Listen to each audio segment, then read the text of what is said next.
होठों पे सच्चाई रहती है, जहाँ दिल में सफाई रहती है।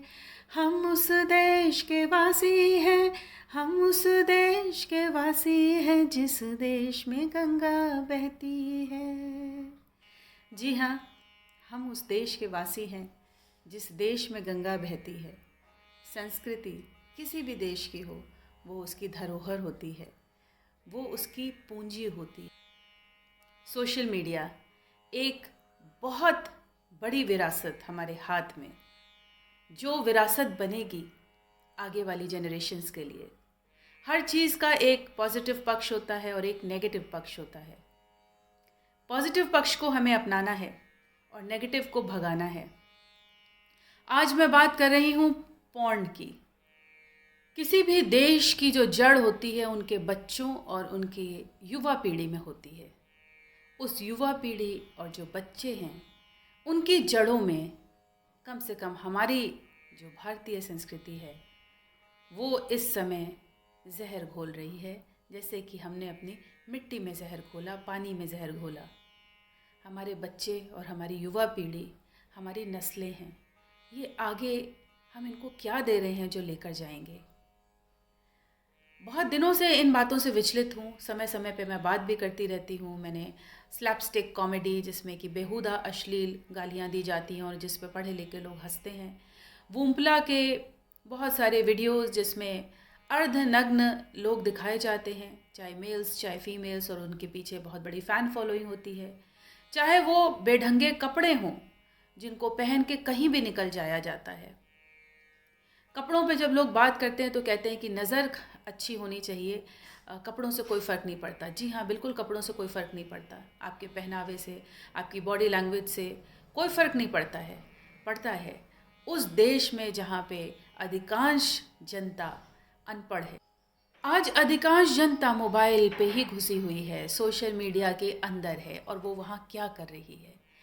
ये चलन हो गया है फिल्मों के बाद, थिएटर के बाद, वेब सीरीज़ और बहुत सारी ऐसी साइट्स जिन पे थोड़ी सी लगाम लगी थी, जिसको बोलते हैं पॉर्न। इसका चलन कहाँ से शुरू हुआ?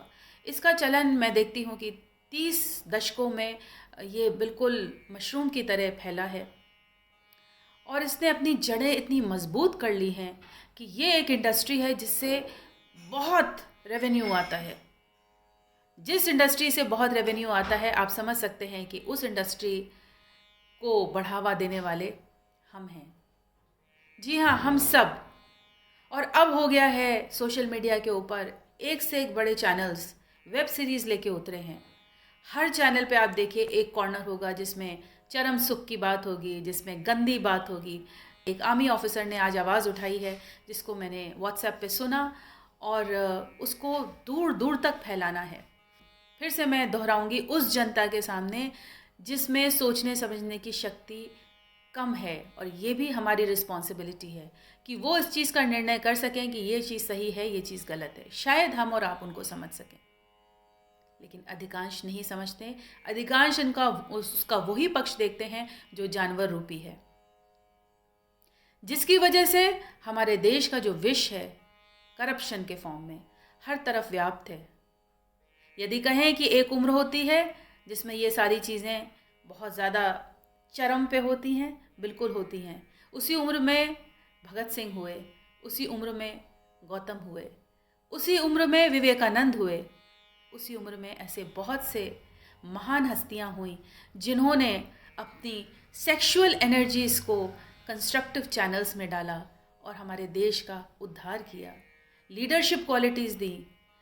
उन चीज़ों को, उस मार्ग पे चल के हम आज भी अपने देश को, अपने देशवासियों को कह सकते हैं कि कोई कहे ना कहे, आज भी हम प्योरिटी के मार्ग पे हैं, किसी से भी ज़्यादा। आइए हम सब एक आवाज़ ना होकर सबकी आवाज़ बन जाएं, आवाम की आवाज़ बन जाएं। अगर लड़ना है, झगड़ना है, तो इन दूषित करने वाले लोग जो हम में और आप में ही कहीं छुपे हुए हैं, जो अथॉरिटीज़ इन सबको प्रमाणित करती हैं, आगे आने देती हैं, सोशल मीडिया पे फैलने देती हैं। कोई भी साइट खोलने चलिए, आप देखिए उसमें पॉपअप्स होंगे। कितना डिस्ट्रैक्टिंग फोकस है। हमें सुननी है कीटाणुओं पे बात, बात हो रही है कपड़ों की। हमें देखने हैं, सेलेक्ट करने अपने लिए कपड़े, तो बात हो रही है दवाइयों की। किस तरीके से हम इंसान के दिमाग के ऊपर काम करते हैं, हावी होते हैं और हम हावी होने देते हैं। आप सबसे दरख्वास्त है, हमारा एक मिशन है बैक टू रूट्स का, लेट्स गिव बैक इनिशिएटिव का। आप अपने मिशन लेकर आइए, आप अपने विजन लेकर आइए, एक आवाज़ बनिए। इन सबको अपनी तरीके से, जो हम कह रहे हैं आप अपनी तरीके से उसको कहिए, और चलिए अपने देश को एकदम प्योर बनाते हैं, गंगा की तरह। जैसे गंगा गंदी हो चुकी हैं, उनको साफ़ करने का प्रयास बहुत समय से चल रहा है, हो भी गई हैं काफ़ी हद तक, लेकिन अभी बहुत काम करना है, मिलकर करना। साथ ही हाथ बढ़ाना, साथ ही हाथ बढ़ाना, एक अकेला थक जाएगा, मिलकर बोझ उठाना। साथ ही हाथ बढ़ाना, साथ ही हाथ बढ़ाना, साथी रे, साथ ही हाथ बढ़ाना, साथी रे, साथ ही हाथ बढ़ाना, साथी रे, साथ ही हाथ बढ़ाना, साथी रे।